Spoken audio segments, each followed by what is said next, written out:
할렐루야. 네, 오늘 수요 예배 자리에 나오신 모든 분들 주님의 이름으로 환영하고 축복합니다. 우리가 드릴 예배라고 하는 제목으로 함께 하나님의 말씀에 은혜를 나누어 보려고 합니다.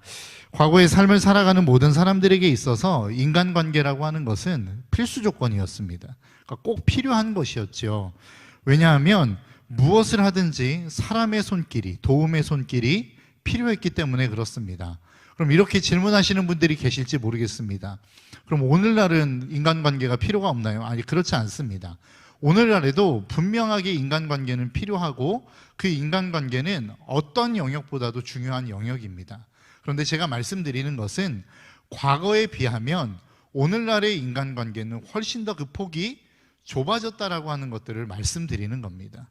쉽게 예를 들어서 제가 초등학교 입학을 하기 전후만 해도 저희는 무조건 놀기 위해서는 밖으로 나갔습니다. 그래서 사람들을 불러 모았죠. 나하고 술래잡기 할 사람 여기 모여라. 그래서 손에 막 붙어가지고 술래잡기도 하고 구슬치기도 하고 뭐 말뚝박기 같은 것도 하고 뭐 별의별 놀이를 다 했죠. 왜 그렇습니까? 다른 놀거리가 없었어요. 뭐 TV가 생겨나기 저는 그 이후에 태어난 세대이지만 사실 이 자리에 계시는 권사님들, 우리 장로님들 세대만 해도 TV가 흔하지 않은 시대 아니었습니까? 그러니까 어디에서 가서 놀려고 한다 그러면 사실은 사람이 있어야만 놀 수 있는 환경이었다라는 것이죠. 그렇기 때문에 그 인간관계를 잘 맺어두지 않으면 그 놀이 문화에 끼워주지 않습니다. 그러니까 놀 수가 없는 거예요. 재미를 느낄 수 없는 것입니다. 그렇기 때문에 그 당시에 있어서 놀이에 있어서 인간관계는 굉장히 중요한 것이었습니다. 놀이만 그렇습니까? 공부의 영역도 마찬가지입니다. 내가 무엇인가 새로운 것들을 배우기 위해서는 이것을 미리 알고 있는 누군가가 나에게 가르쳐 줘야만 우리는 이것을 배울 수 있었습니다.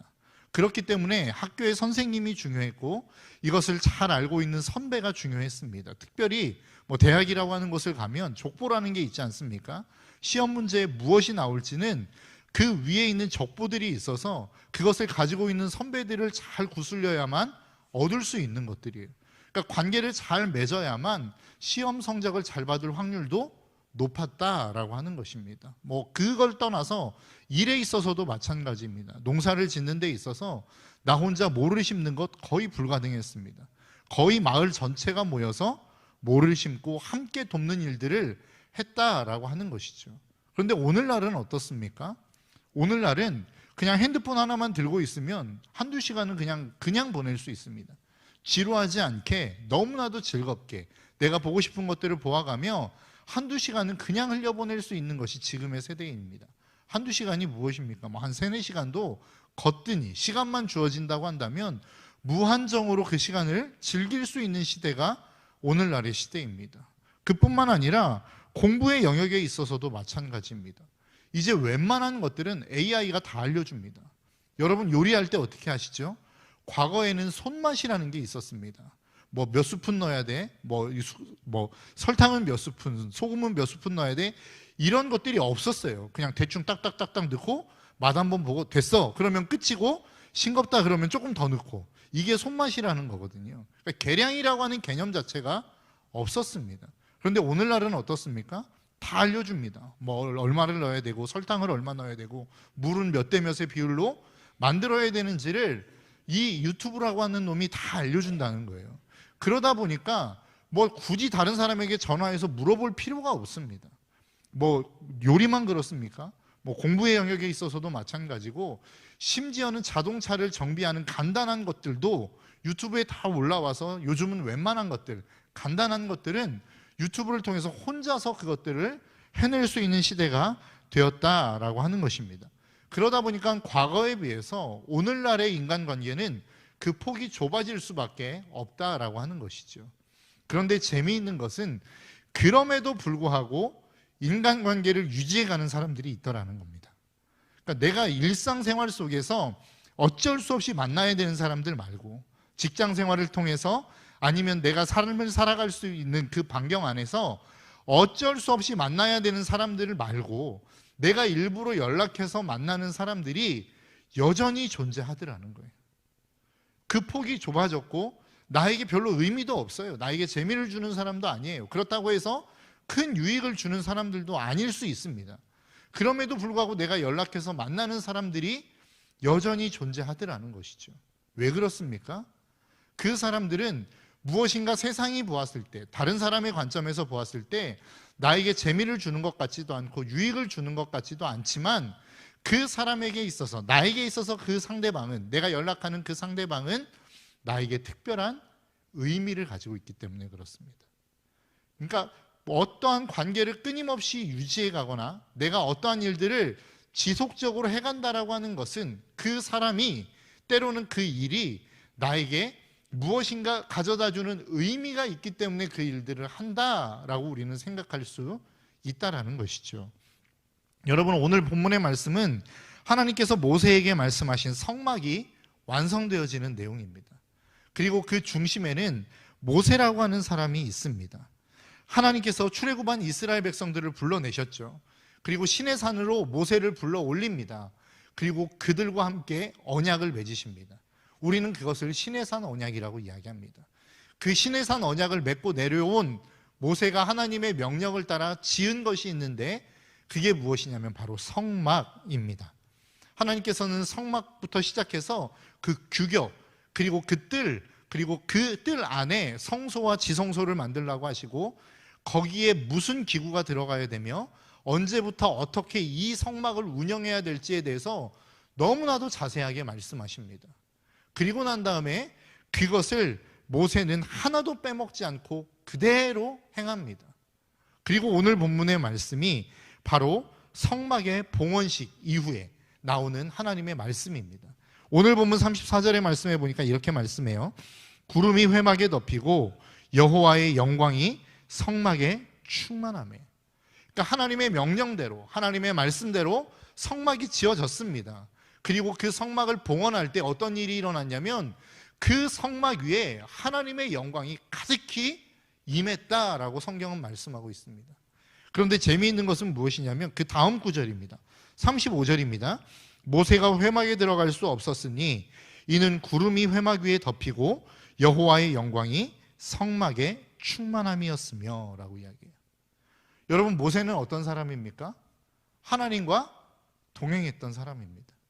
이 성막을 짓기 이전에 이미 시내산에서 하나님의 음성을 듣고 하나님의 등을 보았던 사람이었다라는 거예요. 출애굽기 33장 23절에 보니까 이렇게 말씀해요. 손을 거두리니 내가 내 등을 볼 것이요 얼굴은 보지 못하리라. 비록 모세가 하나님의 얼굴은 보지 못했어요. 하나님이 그 이유에 대해서 네가 내 얼굴을 보면 죽을 것이기 때문에 내 얼굴을 보여줄 수 없다라고 말씀하셨어요. 그러나 내가 나의 등은 보여주겠다라고 말씀하셨어요. 그러니까 늘 하나님과 함께 동행하고 교제하며 하나님의 등을 보았던 사람. 그런데 민수기 12장 8절의 말씀에 보니까 이렇게 말씀합니다. 그와는 내가 대면하여 명백히 말하고 은밀한 말로 하지 아니하며 또 그는 또 여호와의 형상을 보거늘 너희가 어찌하여 내 종 모세 비방하기를 두려워하지 아니하느냐. 그러니까 아론과 미리암이 모세를 막 비방할 때에 하나님께서 그 모세와 아론과 미리암에게 하시는 말씀입니다. 나는 모세와 대면하여 보는 사람이야.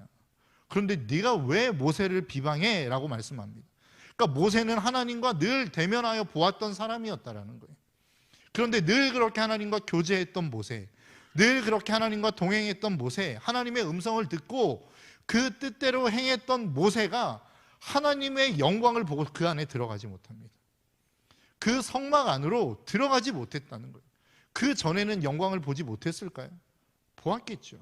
하나님이 임하시는데 그 하나님의 영광을 못 본다는 게 말이 됩니까? 하나님의 영광을 그 이전에도 보았을 것입니다. 하나님과 여전히 동행하는 삶을 살았을 것입니다. 그런데 그 이전에 보았던 영광과는 또 다른 영광을 모세는 지금 경험하고 있는 거라고요. 여러분, 우리가 이 땅을 살아가면서 믿음의 삶을 살아가는 것, 하나님의 백성으로 살아낸다라고 하는 것, 그것은 바로 이러한 것을 의미하는 것입니다. 하나님은 하나님의 백성에게 하나님의 영광을 보이십니다. 하나님의 영광을 나타내십니다. 그리고 우리가 이 땅을 살아가는 데 있어서 하나님의 백성답게 살아갈 수 있는 힘의 원천 또한 이 영광이라고 말씀하고 있는 거예요. 여러분, 모세를 한번 생각해 보십시오. 모세가 지금 오늘 본문에 이르기까지 얼마나 많은 일이 있었습니까? 우리는 위대한 지도자라고 이야기하지만 사실 모세의 삶을 다 까놓고 보면 그 인생은 고난의 연속이었습니다. 태어나자마자 비록 몇 개월 동안 어머니의 젖을 먹고 자라긴 했지만 나일강에 버려졌습니다.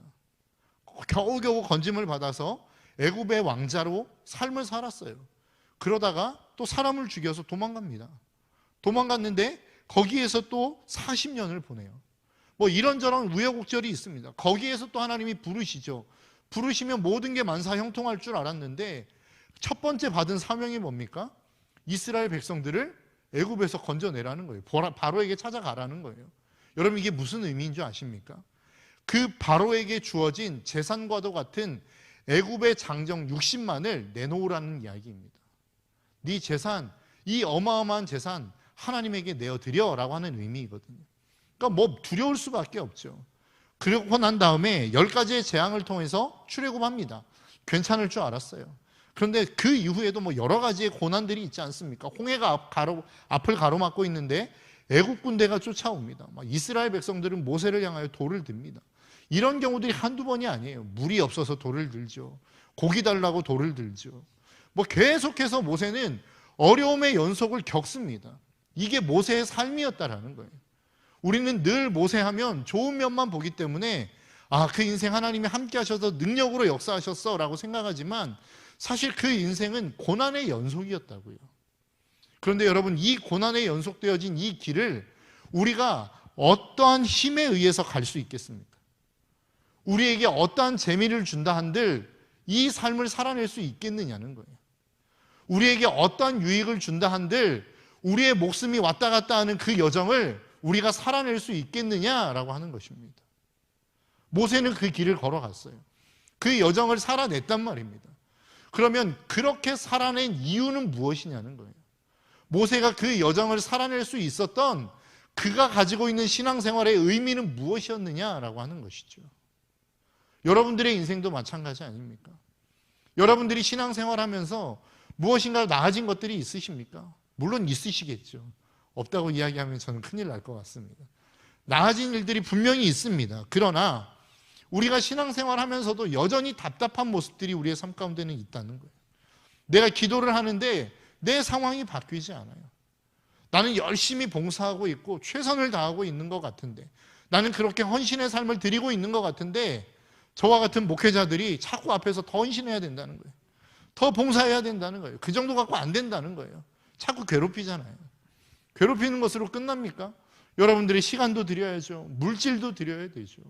여러분, 이것이 얼마나 만만치 않은 일들입니까? 헌신은 고사하고 사실은 예배를 드리는 것조차도 힘겨울 때가 얼마나 많으냐라고 하는 거예요. 그런데 우리가 이렇게 하나님 앞에 예배를 드리는 이유가 무엇이냐는 거예요. 때로는 우리의 삶에 재미를 얻기 위해서입니까? 재미가 주어지지 않는다면 그럼 우리가 예배를 드려야 되는 예배의 의미는 사라지는 것입니다.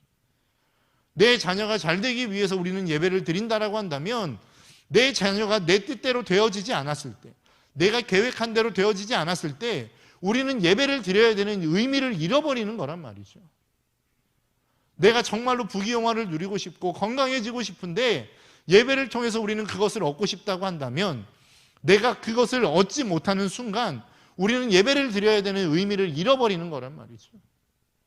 여러분, 혹시 이 자리에 여러분들의 삶 속에 예배를 드려야 되는 이유를 잃어버리신 분들이 있습니까? 그 이유를 오늘 본문은 명확하게 이야기하고 있는 것입니다. 바로 하나님의 영광을 맛보는 것이다 라는 것입니다. 그렇게 하나님이 오늘 본문에서, 오늘 본문 마지막 절, 출애굽기 40장 마지막 절에서 그렇게 하나님의 영광, 봉헌식을 통해서 그 성막에 하나님의 영광을 가득 채우시고 난 다음에 그 다음 장인, 그 다음 성경인 레위기 1장으로 넘어가 하나님이 모세를 부르십니다. 레위기 1장 1절입니다. 여호와께서 회막에서 모세를 부르시고 그에게 말씀하여 이르시되, 그 하나님이 명령하신 대로의 성막을 만들었어요. 그리고 봉헌식을 통해서 하나님이 그 성막 위에 하나님의 영광을 가득 채우셨단 말입니다. 그리고 난 다음에 하나님이 하셨던 일이 무엇이냐면 모세를 부르신 겁니다. 그리고 난 다음에 그 모세를 부르셔서 무엇을 하고 싶었는지 오늘 본문 레위기 1장 2절의 말씀입니다. 이스라엘 자손에게 말하여 이르라 너희 중에 누구든지 여호와께 예물을 드리려거든 가축 중에서 소나 양으로 예물을 드릴지니라. 여러분, 오늘 본문에서 이야기하고 있는 레위기 2장 1절에서 이야기하고 있는 이 제사, 오늘날로 이야기하면 무엇이죠? 예배입니다. 그러니까 하나님이 그 하나님의 계신 성막을 하나님의 엄청난 영광으로 채우시고 모세를 부르셔서 그 다음에 요구하시는 게 무엇이냐? 예배란 말이에요. 우리의 예배는 그러한 것입니다. 우리의 예배는 단순히 우리가 무엇인가 하나님 앞에 내 모든 것들을 탈탈탈 털어서, 우리가 보통 영혼까지 탈탈 턴다고 이야기하지 않습니까? 그렇게 해서 싹 영끌해가지고 하나님 앞에 내 모든 것 다 드리고 내가 빈털터리가 되는 시간이 아니란 말입니다. 예배는 무엇이냐? 그 하나님의 가장 거룩한 영광을 하나님이 계신 그 자리에 채우시고 하나님의 백성들을 부르시는 것, 이게 예배란 말이죠. 여러분, 우리가 이 사실을 놓치면 안 됩니다. 예배는 우리가 헌신하는 것이라고 이야기하지만 물론 헌신의 대가가 있을 수 있습니다. 그러나 그 예배의 궁극적인 목적은 하나님의 영광을 맛보게 하는 것에 있다는 사실을 우리는 잊지 않아야 된다는 거예요. 여러분, 이 예배를 통해서 무엇을 얻어가십니까? 이 예배의 자리에서 여러분들은 도대체 무엇을 기대하며 나아가고 계십니까? 어떤 분들은 막 감동적인 설교를 기대하시는 분들이 있을 수 있어요. 물론 틀린 이야기 아닙니다. 막 열정적인 찬양 기대하시는 분들이 있을 수 있어요. 틀린 이야기 아니에요. 사랑의 교제, 정말로 내가 어떠한 아픔을 나눈다 할지라도 그 아픔을 받아낼 수 있는 사랑의 교제를 기대하고 오신 분들이 있을 수도 있습니다. 틀린 이야기 아니에요. 다 맞는 이야기입니다. 그러나 그 모든 것 요소 하나하나를 통해서 우리가 궁극적으로 얻어야 되는 게 무엇이냐는 거예요. 그 감동적인 말씀을 통해서, 그 열정적인 찬양을 통해서, 그 수많은 사람들의 따뜻한 사랑을 통해서 우리가 도대체 무엇을 얻어야 되냐는 거예요. 무엇을 얻고 돌아가야 되느냐는 것이죠. 그것은 바로 하나님의 영광을 맛보는 것입니다. 여러분, 이 하나님의 영광을 맛본 자가 하나님을 예배한 것에 대한 이유를 설명해야 될 이유가 있습니까? 우리가 하나님의 영광을 맛보았다면 우리가 그 예배해야 되는 이유를 우리가 굳이 설명해야 될 이유가 있느냐는 거예요. 그렇기에 그 하나님의 영광 안에는 우리의 삶의 모든 의미가 담겨져 있는 것입니다. 내가 예배해야 될 이유, 이 땅 가운데서 최선을 다하며 살아가야 되는 이유, 내가 그토록 미운 사람을 사랑하며 살아야 되는 이유, 내가 원수와 같은 사람을 품어야 되는 이유, 이 모든 이유와 의미가 그 하나님의 영광 하나에 다 포함되어져 있는 거란 말이에요. 하나님이 우리에게 그것을 요구하고 있기 때문에 그렇습니다. 여러분, 우리의 신앙생활 속에서 다시 한번 그 영광을 회복하며 맛볼 수 있는 저와 여러분들의 삶이 되시기를 주님의 이름으로 축복합니다. 여러분, 예배 안에서 무엇인가 좀 소홀해지신 부분들이 있으십니까?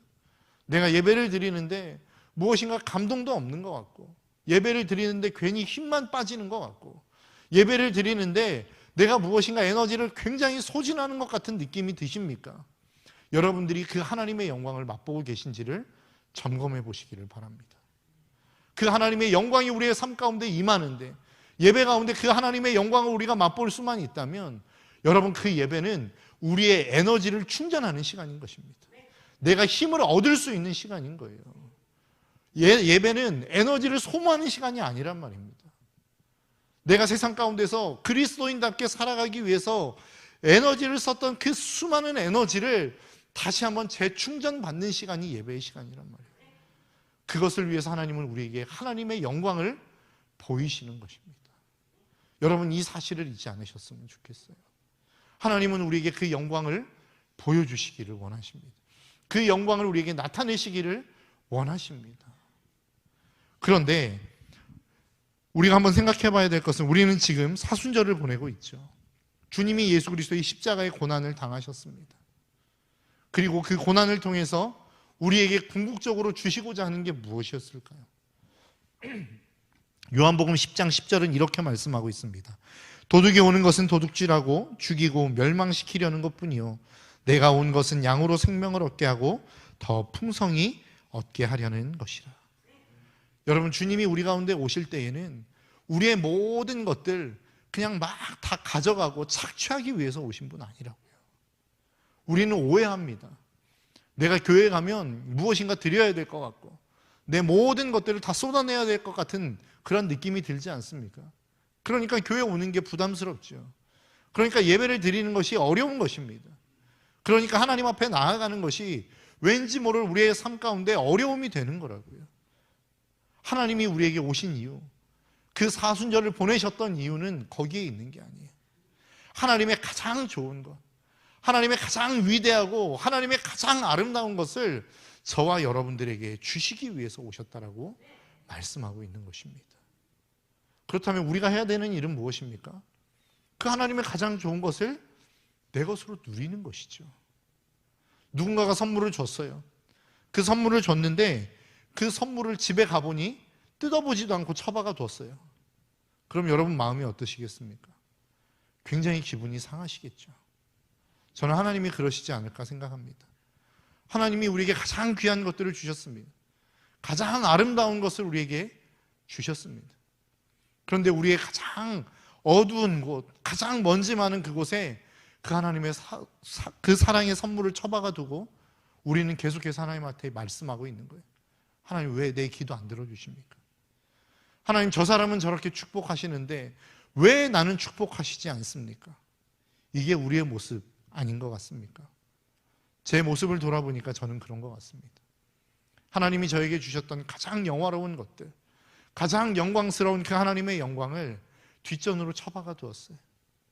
그리고 세상의 인기, 세상의 영화, 세상의 부귀만을 쫓아가는 저를 발견하게 된 것 같습니다. 여러분들은 어떠십니까? 그 하나님의 것들을 찾기 위해 애타게 간구하며 나아가고 계십니까? 하나님이 주시겠다라고 하는 가장 영광스러운 것을 여러분의 것으로 삼기 위하여 몸부림치고 계십니까? 여러분, 오늘 본문의 말씀은 출애굽 이후에 진행되어지는 말씀입니다. 다른 말로 표현하면 구원의 이유는 아니라는 것입니다. 이미 하나님이 애굽으로부터 구원해낸 하나님의 백성들에게 주시는 말씀인 만큼 이 하나님의 영광이라고 하는 것은 구원과는 별개의 문제입니다. 구원은 하나님의 전적인 은혜로 받아요. 그러나 하나님의 영광을 맛보는 것은 대가가 필요합니다. 여러분, 이 영광이 임하기 전에 어떤 일들이 있었습니까? 하나님은 모세를 부르셔서 하나님의 성막을 만들게 하셨습니다. 그리고 그 성막을 만들 수 있는 부사렐과 오홀리압이라고 하는 사람을 통해서 하나님의 성막의 기구들을 다 만들게 하십니다. 그리고 거기에 피를 뿌리게 하고 거룩하게 구별하십니다. 그리고 난 후에 하나님의 영광이 임했던 거예요. 하나님의 영광은 그냥 임하지 않습니다. 하나님의 영광은 은혜로 임하지 않습니다. 물론 은혜이죠. 그 하나님의 은혜가 있어야만 우리 가운데 임하는 것이지만 인간의 대가가 필요하다는 것입니다. 부사렐과 오홀리압이라고 하는 사람이 그토록 힘들게 성막의 기구를 만들었던 것처럼 희생의 제물을 잡고 그 모든 기구를 피로써 정결하게 했던 것처럼 인간의 거룩함이 필요하다는 거예요. 왜 우리가 하나님의 영광을 만나지 못하고 맛보지 못할까요? 거룩함을 잃어버렸기 때문에 그렇습니다. 하나님께서 우리에게 말씀하신 그 삶을 살아내지 못했기 때문에 그렇습니다. 하나님은 우리에게 말씀하십니다. 너에게 주신 사명이 있다라고 말씀하십니다. 그 사명대로 살라고 우리에게 말씀하고 있습니다. 근데 우리는 어떻습니까? 사명대로 살지 않고 우리 마음대로 살죠. 여러분, 성막을 만들 때 계속해서 반복되었던 이 말씀이 뭐라고요? 하나님의 말씀과 같이 되었더라. 그 명령으로 진행된 그 성막 위에 하나님의 영광이 임하는 거라고요. 그 영광, 날마다 모세와 그렇게 하나님이 대면하여 보았던 민수기 12장 8절에서 말씀하셨던 것과 같은 그 말씀에 조건이 있어요. 그 모세는, 내 종 모세는 내 집에 충성하였기 때문이다. 하나님이 그토록 모세와 대면하여 보았던 이유, 하나님에게 그 어떤 비밀도 없이 얼굴과 얼굴을 대면하여 그에게 말씀하셨던 이유는 모세가 그 삶에 하나님의 명령에 충성했기 때문이라는 것입니다. 하나님의 영광은 그냥 거저 임하지 않습니다. 하나님의 말씀에 충성하는 사람이 있을 때에, 그 삶을 따라 헌신해내는 삶이 있을 때에, 앞에서도 말씀드렸던 것처럼 여러분, 모세의 삶은 결코 녹록지 않았습니다. 쉬운 삶이 아니었습니다. 하나님의 영광이 임하기는 했지만, 하나님이 함께 하셔서 그 어려움들을 넘어갈 수는 있었지만, 사실 그것이 인간의 힘과 능력으로 감당해낼 수 있는 영역은 아니었다는 거예요. 그럼에도 불구하고 모세는 하나님이 세우신 그의 삶의 자리를 지켰다는 겁니다. 그러한 모세의 헌신이 있었고 하나님의 부르심의 자리를 지켰던 한 사람 한 사람들이 있었기에 그 성막 안에는 하나님의 영광이 임할 수 있었던 것처럼, 우리 교회 안에 그 하나님의 영광이 임하기를 원한다면 여러분, 우리의 헌신이 필요한 거예요. 여러분들을 부르신 부르심의 자리를 지키는 한 사람 한 사람의 헌신이 필요한 거라고요. 그 헌신 없이 하나님의 영광도 없습니다. 여러분, 이 사실을 꼭 기억하셨으면 좋겠어요. 하나님의 구원은 은혜 가운데 거저 주시는 하나님의 축복입니다. 그러나 영광이라고 하는 것은 반드시 그 영광을 위하여 헌신하는 헌신의 대가가 필요하다는 거예요. 저는 아무런 헌신도 없었는데 하나님이 저에게 그 영광을 보여주셨습니다. 여러분이 아니라 할지라도 누군가가 그 일을 위해서 기도하며 헌신했던 사람이 있었기 때문에 그 일이 가능했던 거예요. 이제는 여러분들이 그 역할을 좀 감당해 주시지 않겠습니까? 여러분, 이 교회 안에, 우리 공동체 안에 하나님의 영광이 좀 가득했으면 좋겠습니다. 여러분도 그것을 소망하시죠? 그렇다고 한다면 그것을 위한 대가가 필요하다라는 거예요. 대가는 저는 모르겠습니다. 저는 아닙니다. 저는 그냥 영광만 맛보고 싶습니다. 그러실 수도 있습니다. 누군가가 희생을 치른다면, 누군가가 그 대가를 치른다면 여러분도 함께 그 영광을 맛볼 수는 있겠죠. 그러나 하나님의 나라에서 상급은 다르지 않겠습니까? 하나님의 나라에서 하나님이 대우하시는 그 대우는 다르지 않겠습니까? 여러분, 우리가 이 땅 가운데 그 힘들고 어려운 삶을 이겨내며 신앙생활하는 이유가 뭐예요? 이 땅 가운데 하나님의 영광을 맛보고 그리고 하나님의 나라에 가서 그 하나님의 상급을 우리가 받기 위함 아니겠습니까? 내가 하나님의 나라 갔는데 받을 상급이 없다면 여러분 어떻게 하시겠어요? 내가 이곳에서 열심히 죽어라 신앙생활을 하는데 그냥 힘들기만 한다면 이 신앙생활이 우리에게 무슨 의미가 있겠어요? 여러분들의 삶 가운데 주시고자 하는 하나님의 신앙생활의 축복은 하나님의 나라에 가서만 누릴 수 있는 게 아닙니다.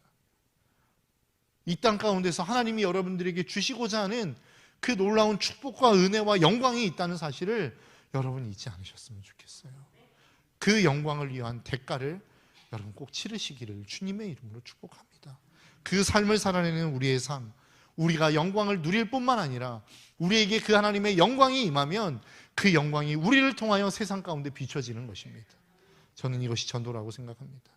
저와 여러분들의 삶이 이 귀한 사명을 감당할 수 있는, 그래서 날마다 우리의 삶 가운데 하나님의 영광이 임할 뿐만 아니라 이 영광을 보며 믿지 않는 수많은 사람들과 믿음이 약한 사람들이 하나님께로 함께 나아갈 수 있는 귀한 축복의 통로로 살아갈 수 있는 저와 여러분들의 삶이 되시기를 주님의 이름으로 축복합니다. 우리 함께 찬양하며 나아가겠습니다.